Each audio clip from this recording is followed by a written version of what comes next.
Puno yung mga warehouse at saka marami itong mga container ba na nagsisidatingan. So tama po na sapat na yata na supply. Pero nakikita natin sa ibang mga warehouse may agi na yung mga sakong bigas, kesyo local o imported man. So yung dating sa atin mukhang naiimbudo na maraming stocks parang hindi linalabas. At yung informasyon natin sa ground, doon sa Maynila, di ba sa NCR, kasi yung malit na mga sari-sari, so, mataas daw yung presyo kasi kulang daw. Yung iba naman, alam naman nila na yung world market daw tumataas. Yung nakikita natin, iniimbudo nila, hino-hoard nila, iniintay nila na tumataas yung, habang tumataas yung presyo. Pag tumataas yung presyo, doon na nila sinasabi, ay, mataas yung presyo kaya ganitong benta natin. Hindi dapat. Pag may supplies na kayo, ilabas mo kaagad para hindi mahirapan yung mga tindahan, yung mga wet market. Kaya nahihirapan na yung tayo, di ba? At itong babala natin, lalo sa mga imported, kung hindi maayos yung papel nyo, kung hindi kompleto yung dokumento, hindi tamang pagbayad yung buwis, may proseso yan.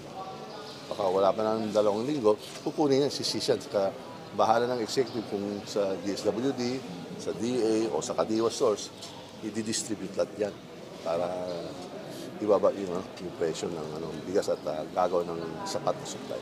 Opo. Kahapon, Speaker, may statement din si Pangulong Marcos tungkol dito sa issue sa bigas. Kailan po ba kayo huling nagkausap at ito po ba ay ire-report niyo ulit yung mga nakita niyo sa inyong panibagong inspection? Diba yung nakarang taon tayo, kaya sinabi siya magiging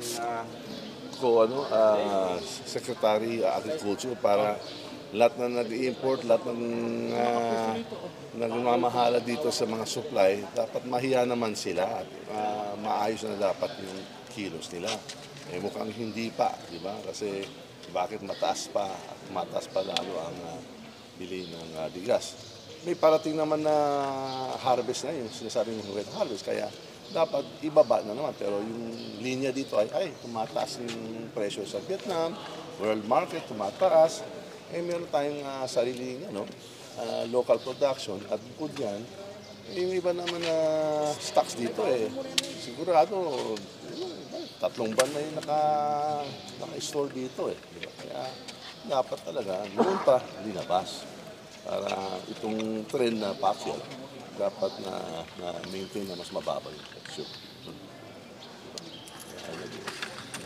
So yun lang warning natin sa lahat. Kapag gawin mo yung tama, unang-una, kung anong supply nyo, ilabas mo agad sa tamang presyo, o kaya mapapatas ng presyo, miski nakuha mo ng mababa, di ba? Huwag mo hintayin yung tumaas yung world market, at sabihin mo, tutuloy mo yung world market o yung sa presyo sa Vietnam. Kaya matagal na naka-stack up itong mga supplies nyo. At nagbabantay kami, di ba? At balik-balik kami dito, hindi lang dito sa intercity, pero sa mga warehouses, especially sa Bulacan, Mauricia, kung saan po, na overstocks or nag-hold, i-inspection natin.